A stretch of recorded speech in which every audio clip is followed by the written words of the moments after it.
You're listening to the Nightlight Radio Network. This is Dr. Zohara Hieronimus, co-host of 21st Century Radio. We are happy to present this rebroadcast of our show on Nightlight. Enjoy. Joining us this hour is Dr. Elliott Maynard, whose varied background in coral reef ecology, oceanography, tropical rainforest biology, technology, new paradigm consciousness, and numerous other accomplishments and affiliations result in a worldview he calls future science technology. His book, Brave New Mind, Living in a Future Science World, presents 25 key components to planetary and personal well-being, to preservation, restoration, and elevation of all life, moving from revolution to evolution, moving from fear to love, becoming spherical in our thinking and creation of systems and methodologies that fulfill the primary goals of sustaining life in balanced fashion. Join us for a fascinating journey as his book describes, from consciousness development to new forms of art, medicine, and energy. Much of it we already have the means for manifesting. Thank you for joining us, Dr. Maynard. And thank you, Dr. Zoe, for that wonderful what I like to refer to as making my song a little better. We try. You cover an extraordinary range of issues, and I wanted to just kind of get a sense of when you began to see a way to articulate this, what you call future science technology.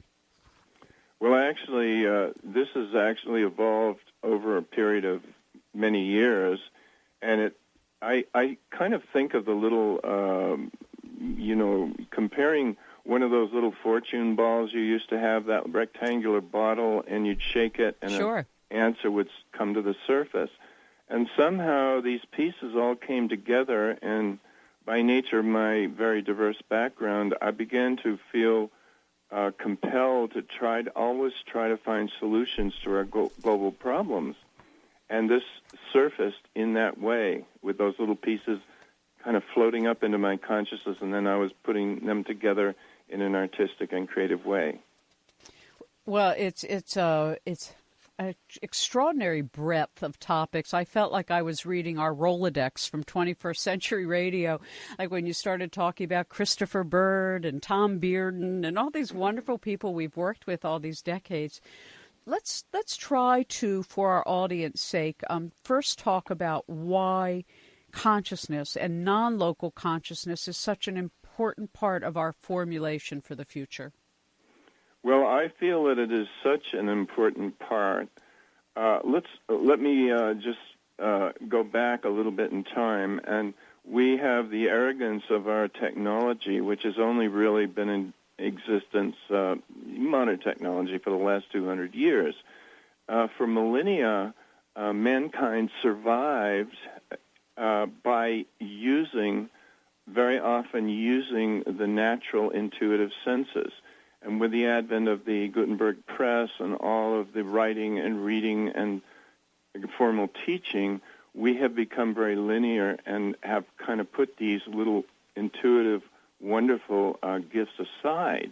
So now, in my world, we need to celebrate and encourage the development of these gifts and make psychic technology what I call Psi-Tech, but it's PSI Tech.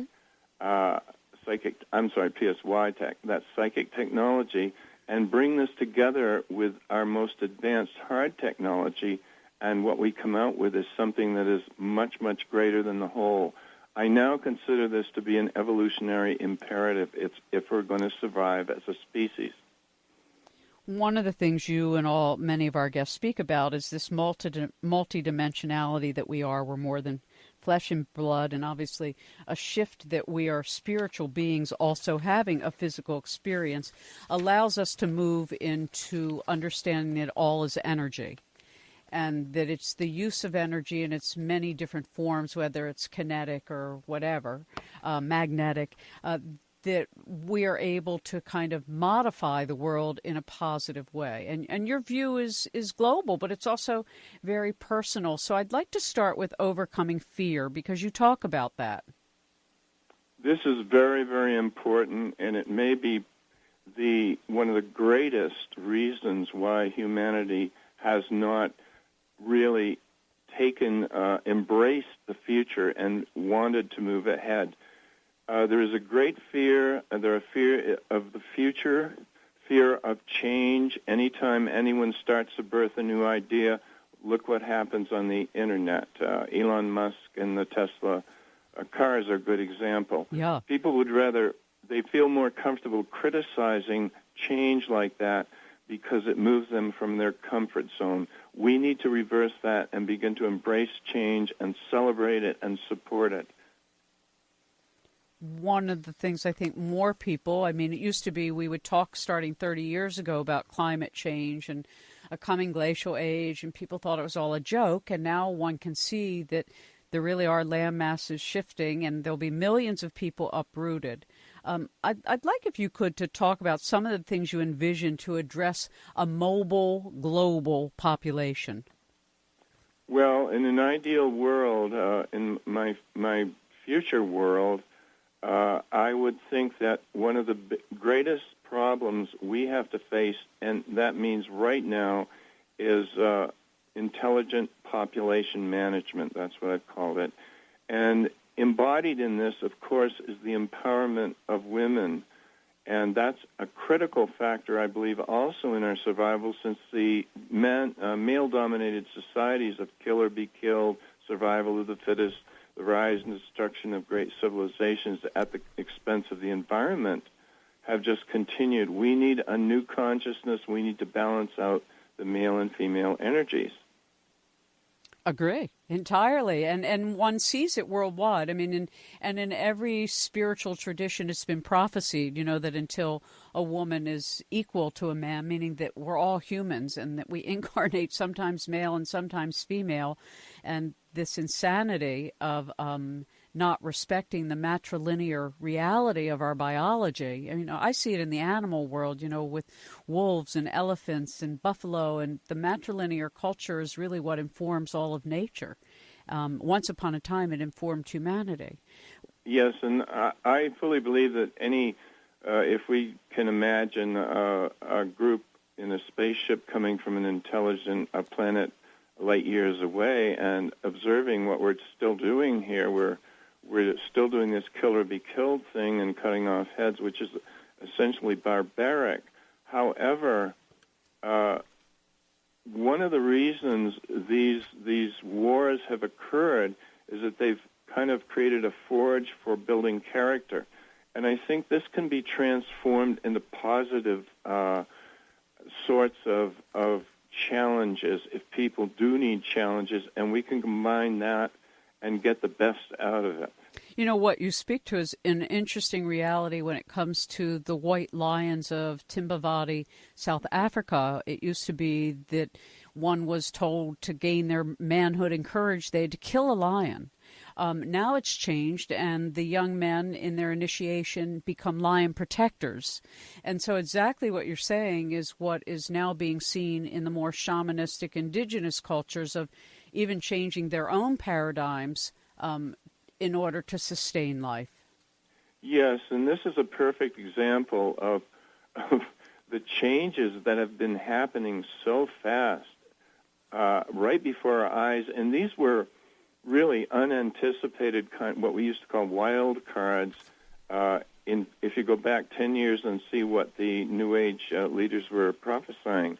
And these transformations have happened in wondrous ways, and in the case you mentioned, a very heartwarming example of bringing ancient technology and modern technology together. In other words, we can protect the lions, and we can use electronic collars and those things. So this is the best of both, and it creates a synergy. This synergy is wind to the X power, and one of the great keys to moving into the future and becoming future man. You talk about, and we started to mention it, what you call super sensonics, which is what Ingo Swann called biomind superpowers, and others call our non-local consciousness. And you point to Dowsing as one of the keys, as being important for us to develop, each one of us. Absolutely. And Dowsing is no more than using a physical device to interface with the intuitive senses. In other words, it's a crutch, but in my world, I would have this taught in schools, and much more than locating buried pipes or minerals, the dowsing can be used to answer questions. In other words, it can be used to interface with this wonderful quantum information field, which exists both within and outside us. We simply need to recognize and acknowledge it. So this quantum field that's outside of us and inside of us, people would say they'd call it an L field, the life field. It has like the chi, the matrix. It has a lot of different names and attributes. But from your vantage point, this is essentially light that comes to us in patterns, and then we engage it in order to manifest form of various kinds. Is that a simple way to say it? Wow, that was a beautiful way to say it. Yes, and I'm going to just bring up a little, kind of a surprising example of how consciousness change has followed our technology. I started to wonder why they were developing these increasingly more HD televisions. You know, why do we need all of this fineness, resolution? Well, if you think of it, many of the New Age people have said that light energy is transmitted via light encodement packets, and that's interfaces or resonates with the crystals of the blood, and so can raise the consciousness. So here we have that television and music recordings are consciousness waveguides. The consciousness follows this, and the more and more, the millions and millions of these light-encoded packets we have on the screen means we're getting greater and greater amounts of information, and this is increasing at an exponential rate. And so whether one meditates or uses dowsing or some other kind of technique, psychic cleanliness, I mean, there's all kinds of things we can do, tools we have available to us. It's about getting a clear vision and having access to any channel we want. Talk to us a bit about that, because when you talk about future science art, a quantum technology for creating living artworks, you're not just talking about showing people things to look at them, but things that actually change our consciousness by engaging them. Yes. Years ago, I was on the advisory board for the United States Psychotronics Association with all of the old guard folks that I'm sure you know, Andrea Paharich and Marcel Vogel and those folks. Yeah. And I read a little article called The Ring That Sings, and it told how a jeweler had crafted a ring so that the jewels were inserted in such a way that they created a little, perhaps a little vocal chorus. And I took this concept ahead, and about 30 years ago I asked for inspiration from other universes, dimensions. I didn't specify too much.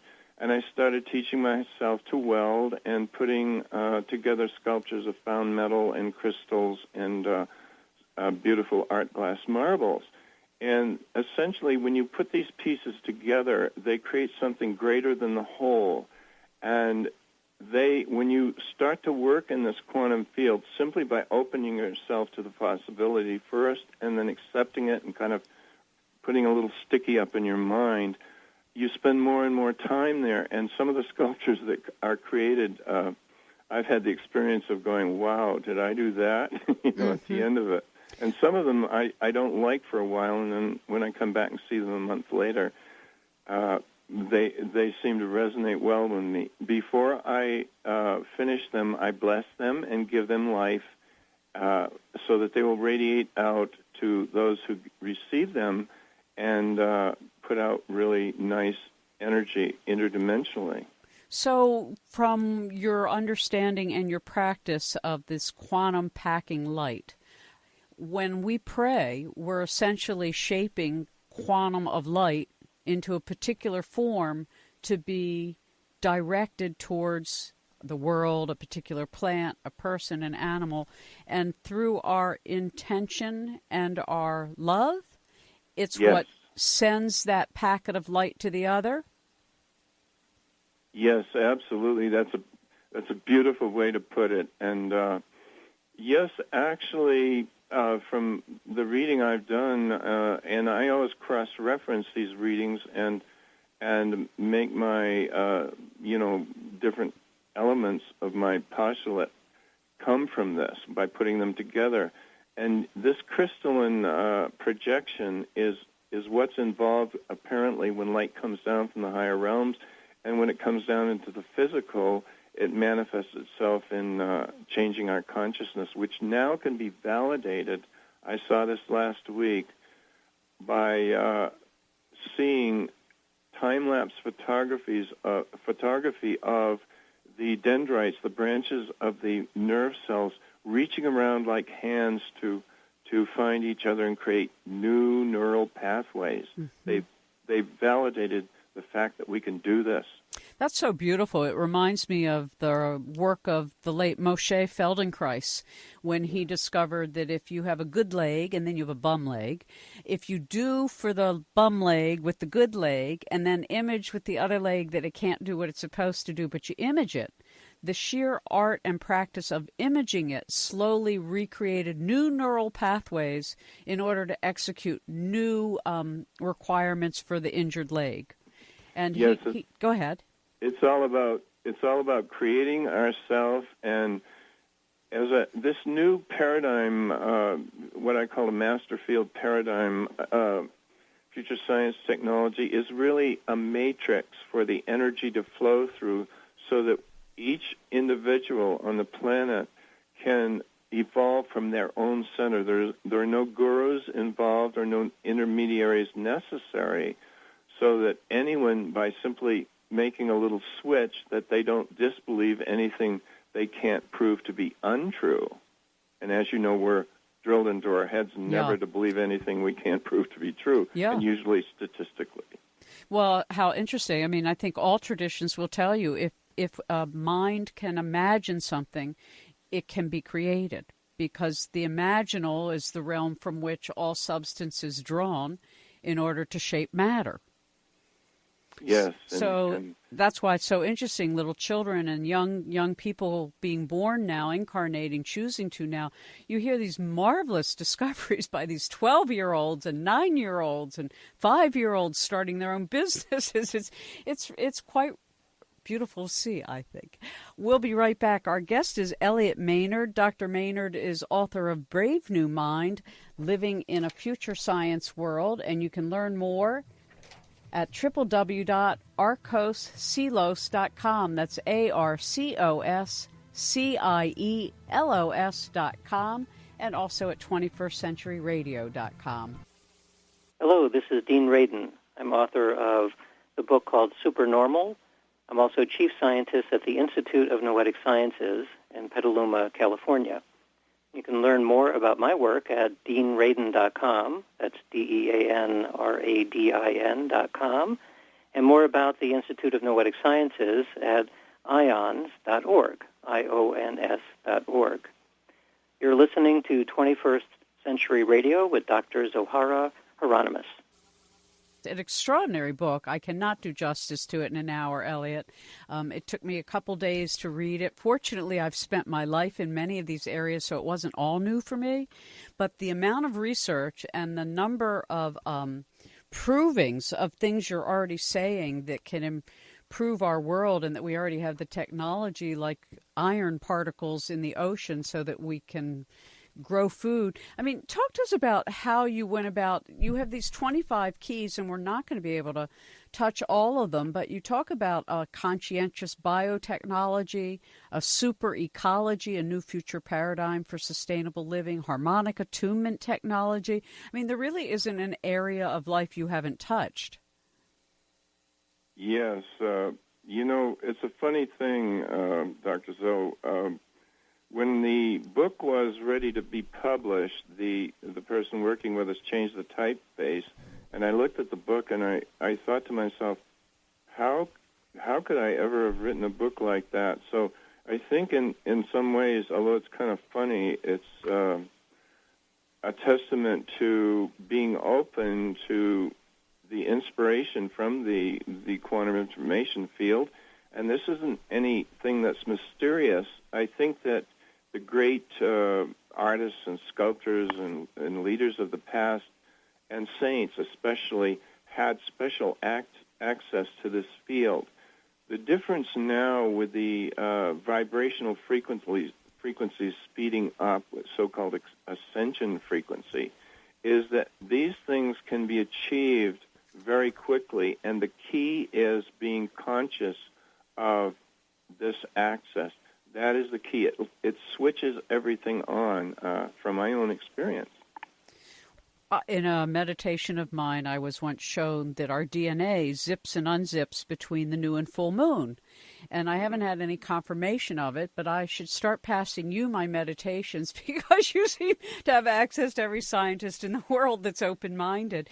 When you look at these different things, for instance, energy healing and energy weapons, and we already see both in our realm of existence, so that nothing you've written is like, some futuristic dream. Most of these things already exist in some form, but the status quo is still sort of hanging on for dear life to be in charge of the doomsday scenario. Talk to us a bit about this, because it's always been not what the secrets of nature are, but what we do with them.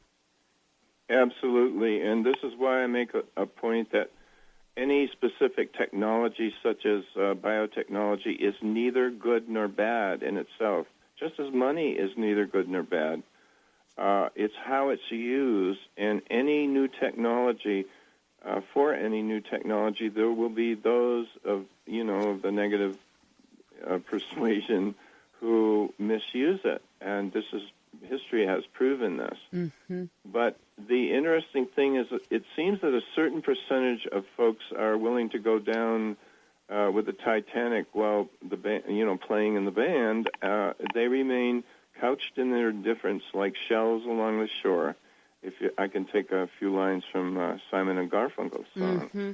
And yet there's another group that whenever something really radical comes up on the Internet, people will knee-jerk react to it, especially in science. And scientists themselves from very prestigious institutions have behaved like two-year-olds, witnessed the business with the cold fusion experiments, which were poo-pooed by them unnecessarily. And ultimately, this was validated, their research, by the Office of Naval Research people in their spare time. So there's usually a good side to the story. Well, the cold fusion debacle, my husband and I were two of the only people in the American media that just charged ahead supporting them with Eugene Malov and Pons and Fleischmann, and so we know firsthand exactly what you speak to, and the killing of the electric car and Tesla energy. And I loved it that Tesla used to say that he got much of his information from a civilization from Mars, and this was tapping in. So you even have some aspect of your book, Elliott, Brave New Mind, Living in a Future Science World, which is actually extraterrestrial healing and extraterrestrial communication.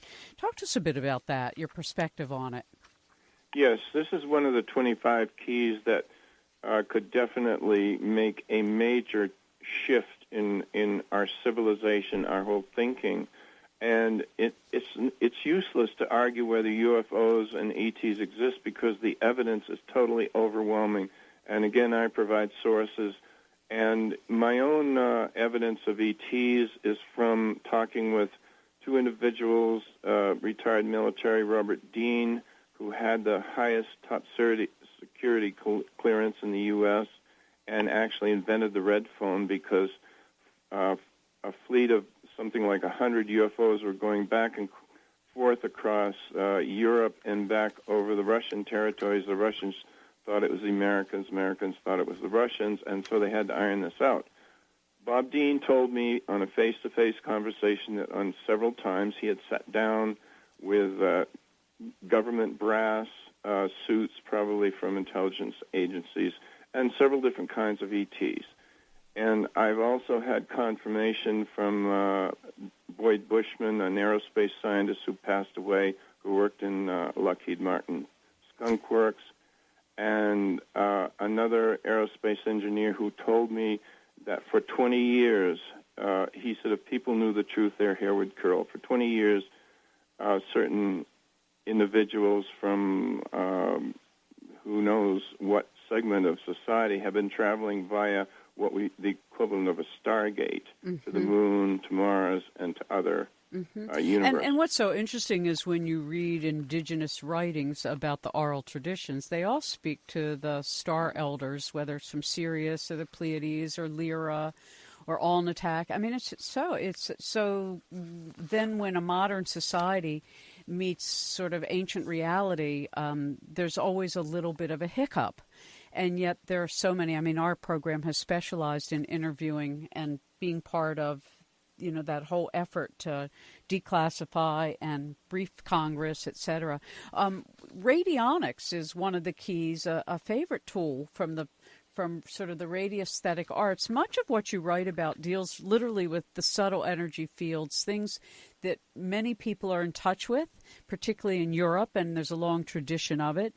But in America, we're just so dense would be the right word I think I would apply to the American culture.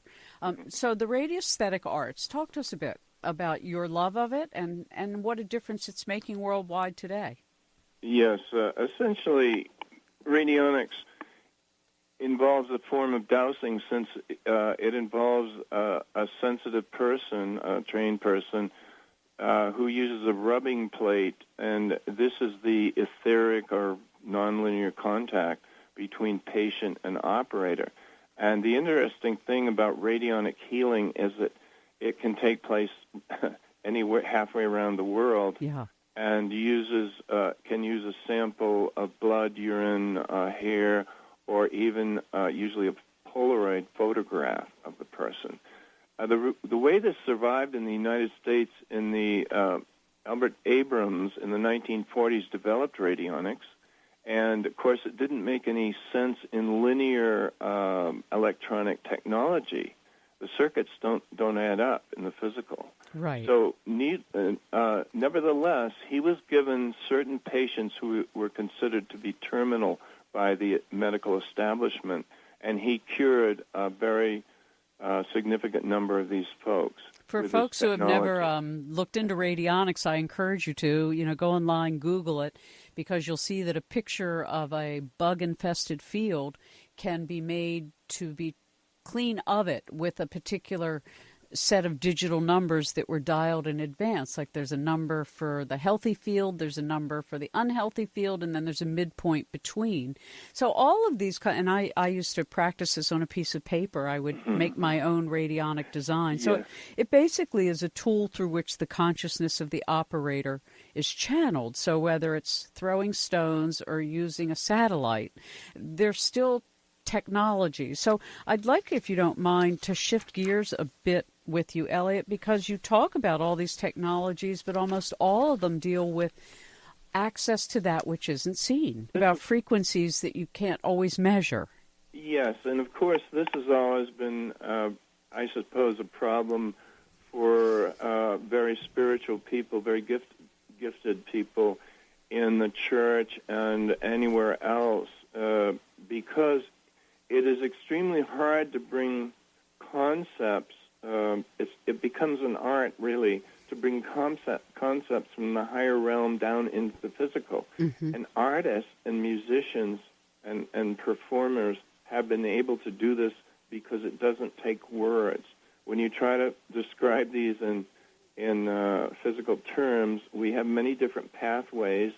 They're all leading to essentially, they're going a similar direction and to raise our consciousness. So any of these pathways or religions would fit in my world. Again, I would love to see the churches and religions take the lead with this kind of consciousness transformation. Some already have. Well, and I love the way you talk about, we can embrace this new science, and it bridges conventional and alternative science to bring out the best. And you say, look, we can create these win-win situations, which is that's not the paradigm of competition and, he who's roughest wins. It's really about how do we all elevate everything that we do. Yes, this is one of, I believe, the keys to actual, when people ask, what can I do, you can pay it forward. You can make the place a little better than you found it. You can put light on people who might be scowling and look pretty ugly instead of letting out that anger. In doing so, that last thing, you help elevate your own consciousness or purify it, and you bring some light to those people. And if we could start thinking in those terms, with our internet, the global brain has become a magnified consciousness. And so one person can start a movement of what I like to call re-evolution. We need to reinvent our evolution itself. Mm-hmm. And I like one of the things you describe about creating an educational system that prepares our young people to operate in the present and future realities. And that's, I mean, I dropped out of college. I was so bored, and that was 1973. I can only imagine how kids today who have any kind of openness to the invisible world that is all around us must feel being taught things that are dead and gone. How would you see this new educational approach? What kinds of things, in addition to dowsing, would our students be taught? Well, I've actually, one of the 25 keys is a new educational system, which is valid from kindergarten through lifelong learning, and it's called the University of the Future Project. And children would be taught to, number one, relate to each other, how to relate to adults, because with the dysfunctional family situations these days, where are they going to learn this? They would learn how to balance a checkbook and these things as they get older, and very serious things like, how to present themselves properly to older people, to their peers, and how to be synergistic. The whole school environment would encourage each individual to develop from their own center.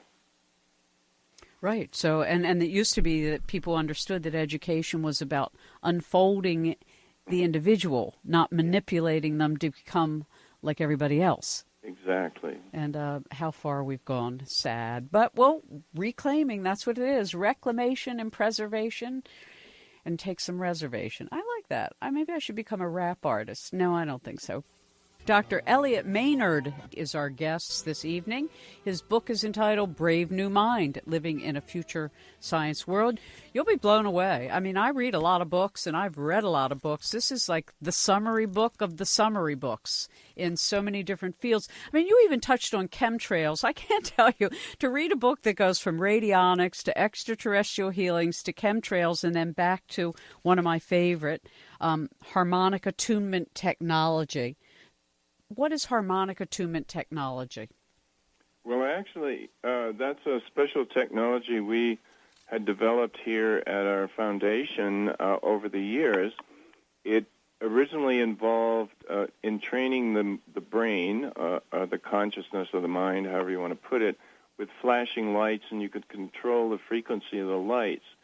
And electronics were added, and you can also add a certain radionic element to this, so that one device has two wands, two sets of wands, so two people can attune themselves to each other using the flashing lights. Even when you close your eyes, you can see the pulsing, and it facilitates two people merging their consciousness and having what you might call a twin meditation.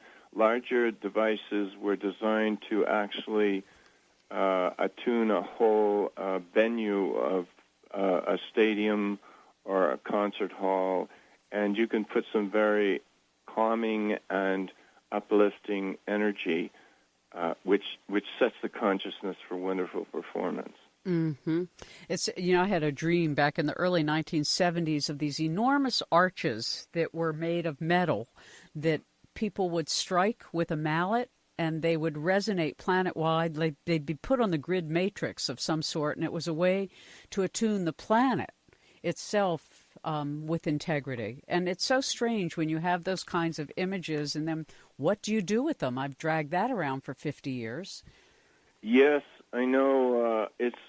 I have also gotten flashes of other probably what you might call parallel realities is the best way we can put it into words. It's like a movie, and you may be kind of reading or sort of musing quietly, and you start to see something, another reality, like another place. It's very often simple, ordinary, everyday things, nothing phenomenal as your beautiful arches you speak about. Well, you talk, I sometimes don't know where to start when you come across a book like this, because like I said at the beginning, we can't cover all of it. Our guest is Elliott Maynard, and his book, Brave New Mind, Living in a Future Science World. If any of you are looking for a summary of some of the greatest science that has gone on for future technologies, and that do really recognize that we are conscious spiritual beings in a physical body, and that as above, so below, as within, so without, they're not separate. You know, as one person always says, meditation or mindfulness is not just for meditation, it's for all the time.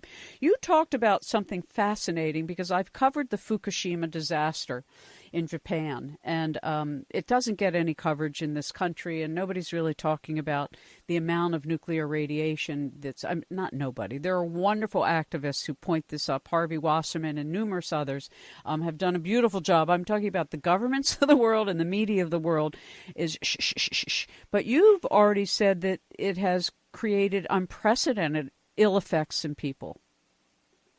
Yes, apparently, I've been in touch with some scientists who are in this area, and one of those individuals was actually there in the containment room at Fukushima, the storage room where the blast occurred, the major eruption or explosion.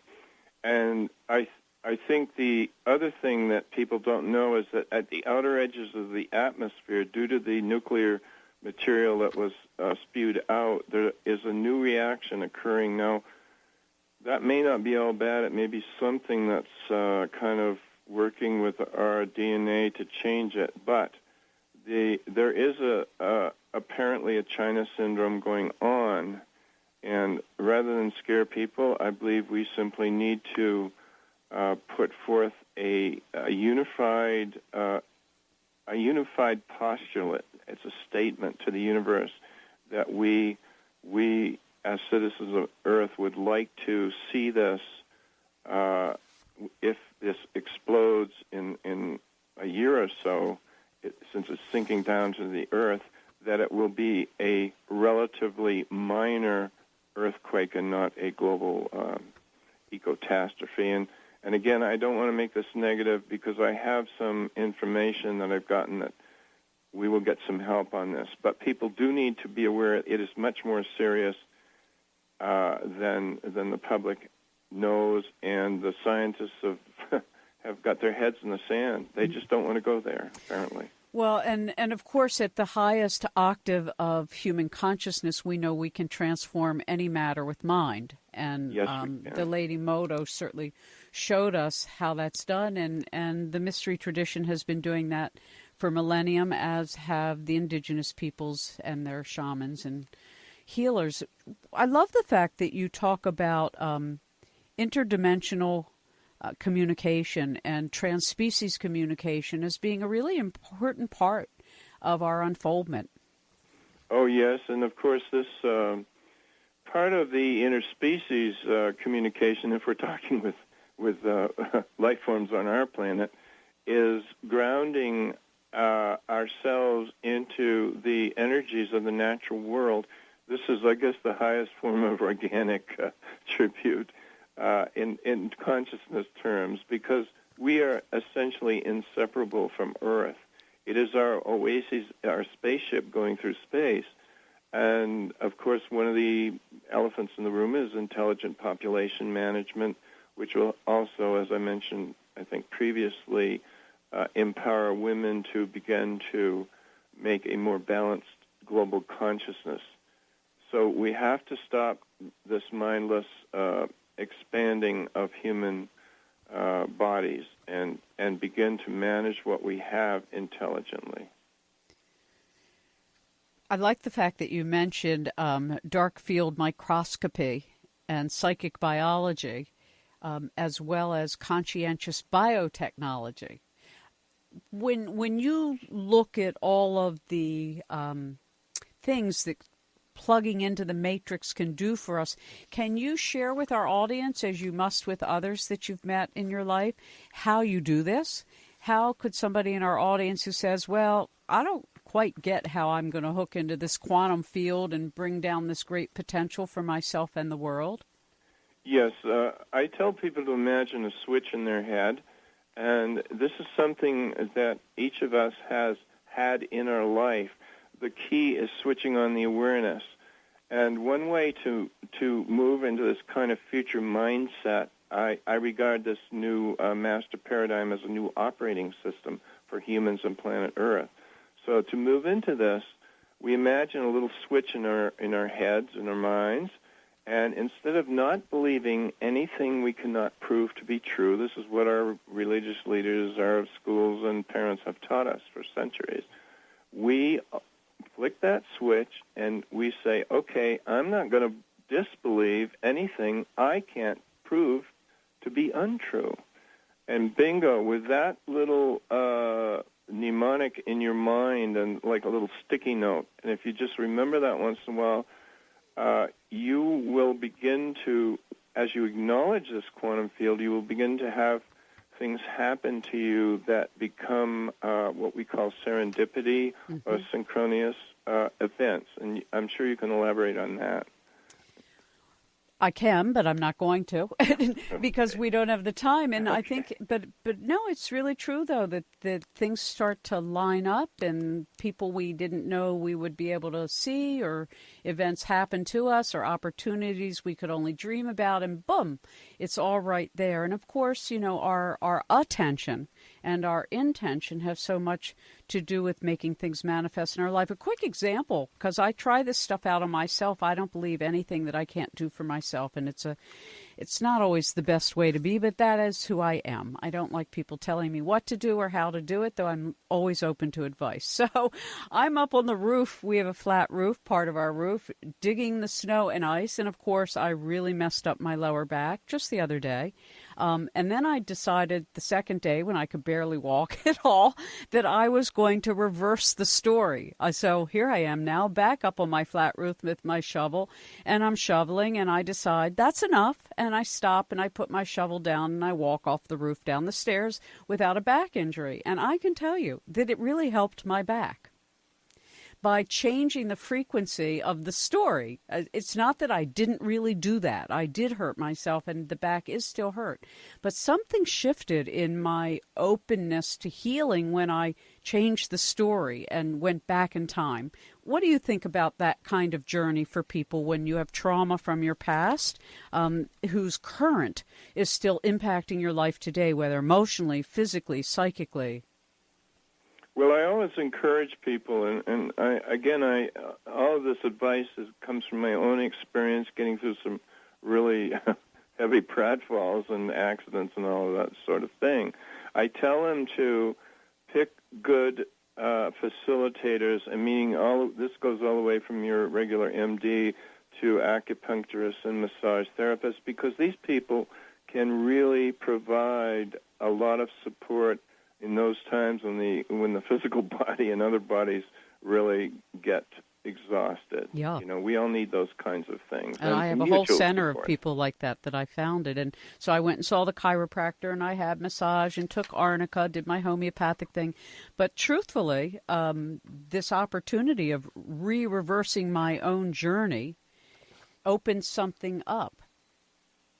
And I just don't, I've often thought that about history, that if all of us collaboratively meditate, let's say on a horrible World War II event, that its impact is lessened. It doesn't change what people have experienced, but it changes what people will experience in the future. That's my own opinion. I talk about this in the book. It's the coherent prayer, coherent meditation, especially by people who are trained to do this.